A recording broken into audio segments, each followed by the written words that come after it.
Hello learners of all ages, my name is Mr. Montgomery. I teach 4th and 5th grade math, and today we're going to be talking about triangles. Now, when it comes to triangles, there's two different ways that we can classify triangles. We can classify it by its sides, or we can classify it by its angles. Now, if we're going to go by side lengths, if all the side lengths are equal to each other, that would be considered an equilateral triangle. If all the side lengths are equal, that also means all the angles are equal as well.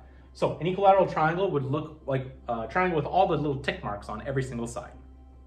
Now, an isosceles triangle only has two sides that are equal to each other and only two angles that are equal to each other. And a scalene triangle doesn't have any sides that are equal to one another. All the side lengths are different. Now, if we look at the angles, classifying triangles as angles, or classifying triangles with their angles, if all the angles are acute angles, that means that it's going to be an acute triangle. If one angle in a triangle has a right angle marked by a square, or is 90 degrees, then it is classified as a right triangle. And if one angle in the entire triangle is an obtuse angle, meaning greater than 90 degrees, it would be considered an obtuse triangle. Your book is going to be asking you to classify triangles based on their sides and angles, and sometimes even both. So let's try to create a triangle. The book wants me to create a triangle that's an isosceles triangle and an acute triangle. So isosceles means that two of the sides have to be equal to one another in side length.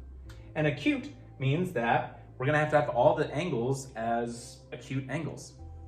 So let's see, isosceles triangle, well, two sides that are the same, and I have one acute angle, and I have two acute angles here. So that would be considered as an acute isosceles triangle. Now, what if they wanted it to be an isosceles right triangle? Is that even possible? Well, let's try to make two sides that are the same at a right angle and connect them here and make this side the same as that side. And I've created an isosceles triangle that has a right angle. That's something that you're going to be having to do on your homework, where they're going to be asking you, is it possible to have this combination, or sometimes they might even ask you to draw, just like we've done on the board. All right, my 5th grade friends, if you take a look at page 259, you will see that we're going to be working on practice problems number 3 and 6.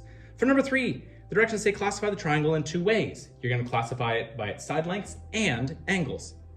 And for number 6, the directions say try to draw the triangle for the given description. Right, possible, or impossible. So the directions say that we're going to be drawing a triangle that's an isosceles and a right triangle. You're going to be drawing the triangle and writing, is it possible or not possible?